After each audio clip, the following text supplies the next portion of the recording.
Hi kids.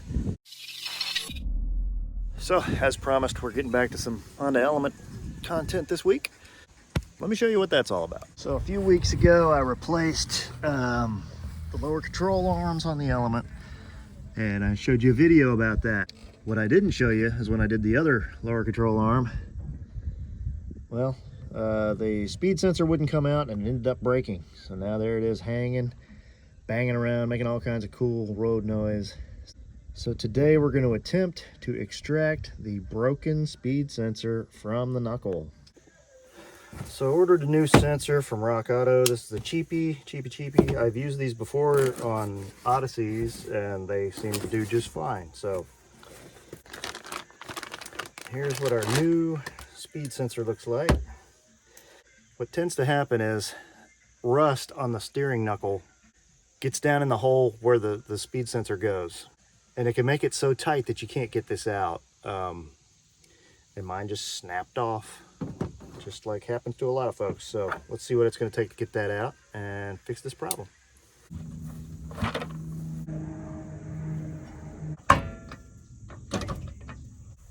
Alright, now with the car jacked up, I want to turn this so I got a little bit better access to what I'm looking at.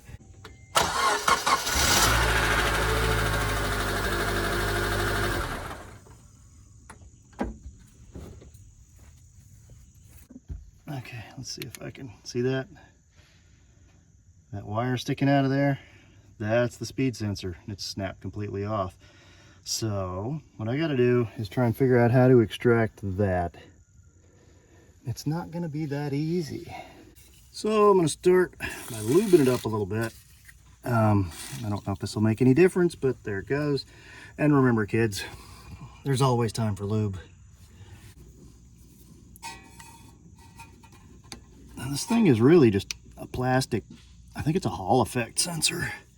If I can break that loose.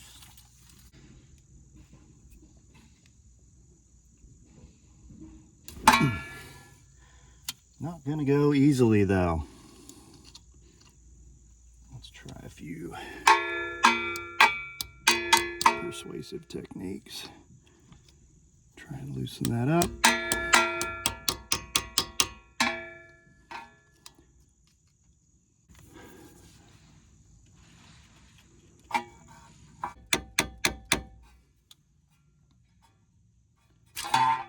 Getting nowhere. Yeah. Not having a lot of luck just yet.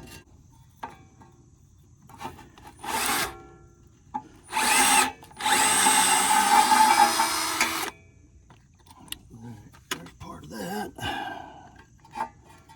The reason I didn't want to go with the drill bit to start with is because then that means all this stuff's going to come out in little tiny chunks. Get a one nice big piece, which is what I was hoping for. In fact, now that I'm thinking about it, let's try another trick real quick. This is a self-tapping sheet metal screw. We're going to try and use it to run in there and see if we can grab anything.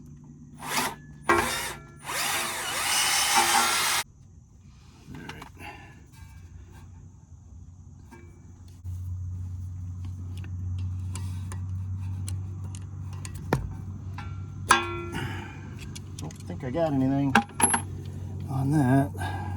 No, not even close. A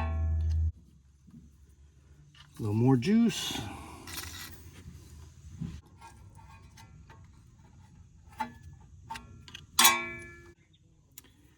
Cheapie screwdriver.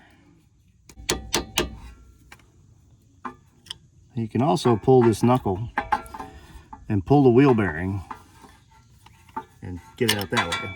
But that's a lot more than I wanted to mess with today.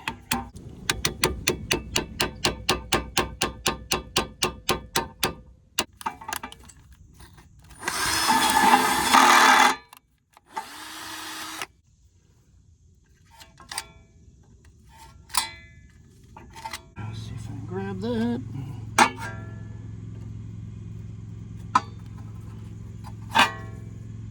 Hey, that is the other end of the Hall effect sensor. So that's good. We got that piece out. A fairly large chunk. So you can see down in there the remnants of what we're messing with here. See if I can fish these out. Put the camera in the way.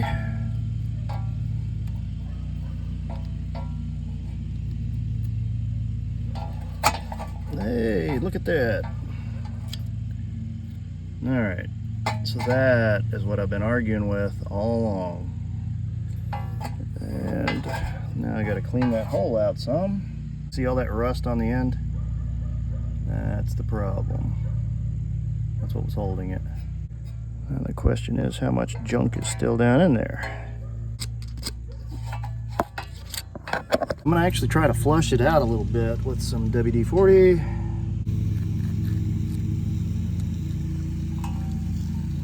All right. And lube it up a little bit so that I don't run into this again, hopefully. Just make sure it goes down in there with little complication. Yep, slides right on in. No problem. All right. Gotta go find a screw for that because I've lost the one that was in it. Make sure that's sitting down flush. Bolt.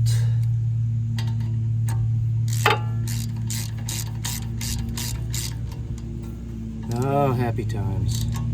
What this is going to do is it's going to restore my ABS and it's going to make my light go out on the dash. Now the only thing left to do is to route this stuff the way it goes. This comes with the bracket. Not all of them do. It looks good. I like that. Let's see. This bracket goes back there. Once you take this bolt out and you drop this bracket down, there's the plug. That's the only plug that's on this thing. Push that little tab in, pull it apart, just like a million other Honda tabs you've messed with. There we go. Pop that loose, and there's the old sensor. Junk. Now let's move around to this side. Here's our new sensor, new bracket, but before we put the bracket on, let's go ahead and connect these. These just plug into that bracket. Kind of made into the strut, or well, it's bolted to the strut anyway. It's not made into it. There's one, and there's two, and I have to say, for a cheap replacement part, these things all line up really well. Hopefully, when I start the car, that light will go out, and I will experience the joy of auto repair. Plug this in, same way, you know. I mean, it's a plug, guys. Do I need to explain that? I don't need to explain that. And that tucks back up in there, and our bracket goes on, I think, somehow. There we go. See? New bracket. Oh, so pretty. Joe, the yard guy, is here. I'm gonna have to go write him a check here in a minute. 10 millimeter. So again, this is the OEM, snapped off, and I talk about this a lot, but you guys up north, you know what this looks like. Well, now you know how to fix it. Get in there and beat and bang on it, pull the little chunks out. I ended up using a drill, some needle nose pliers, this thing, an old screwdriver that I wasn't afraid to hammer on because it's a piece of junk. There you go, it's replaced. Now, quality of the part.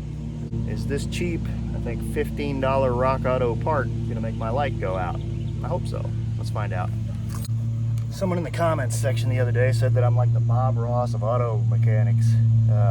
Just chill, don't get upset. I guess those anger management classes are finally paying off. Happy little bug nuts.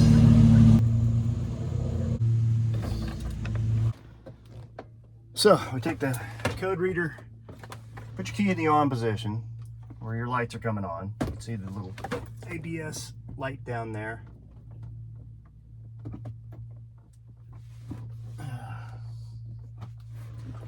I think I said SRS earlier. It's actually the ABS light.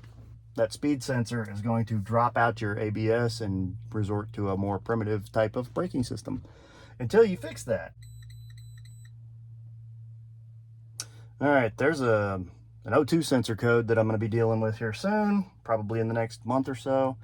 But for right now, we want to go to Systems Check, plus the S button. That's going to give you a different menu. Here we see ABS, SRS, all these different things. Global is what checks all your engine systems. But we want to go down to the ABS. So let's go down to ABS, hit enter. I don't know which vehicle it's listing this as. Okay, I'll have to pick a vehicle.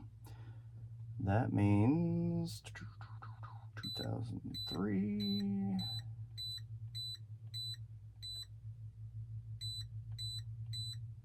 Oh, I gotta go next for this menu. Honda. Pick Honda. Pick element. Engine size, yeah.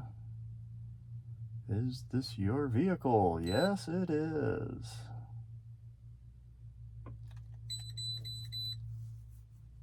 Now, it says that it has a permanent wheel spin sensor. Now, that's going to stay on there. Once that code is set, it will stay on there until you erase it. So we're going to try to erase it. Erasing clears all the ABS codes. Do you want to do this? Yes, I do. Erase was successful. So we turn off the ignition, turn it back on just like the instructions say. Then we press enter again. It's going to check again, see if that code is still present. None are detected. So now when we start the car, the ABS light should go out. So now the ABS light is gone and it does not come back. So that's really it for today, kids. I want to try and start digging in a little deeper on how to use things like the scan tool, because I see so many people asking so many questions online that could very quickly and easily be answered with that. I think I paid $50 for that used on eBay. I think they're closer to 100 new. If you're asking someone for advice about your car, the best thing you can do is give them as much thorough information as possible. And your scanner's gonna do that. If your check engine light came on, your car is telling you, hey, dummy, there's something broke on the car. Working on cars that are OBD2 interface compatible is so much easier than it was years ago when you had very primitive vacuum systems and fuel injection and computers that didn't really work right, and when they quit, they just quit and they didn't really tell you what was wrong. This is so much better, so much better. And the other thing is, don't be discouraged, guys. Work on your own cars. If you go online and say, hey, my car is doing something strange, can you help me figure out what's wrong with it? And you get some goober that launches in with, and why don't you just look it up yourself and figure it out, huh? Please know that those kinds of people are absolutely idiots. They're kind of know-it-alls that think that anybody who doesn't know everything under the sun is a moron. And the truth is, they rarely know anything at all. They're what I like to call keyboard mechanics. They sit there and type stuff that they read on a forum yesterday, and now they're acting like you're stupid for not knowing it today. Ignore those guys. Look for people that will actually help. And if you're one of those guys and you see a question that you think is silly, that someone should just automatically know the answer to, scroll on by, buddy. Scroll on by. You don't have to try and make that person feel stupid for trying to figure out what's wrong with their car. All right, let me get down off my soapbox and tell you that you can do this. I promise. You can change out a rusted in ABS sensor. See you next week.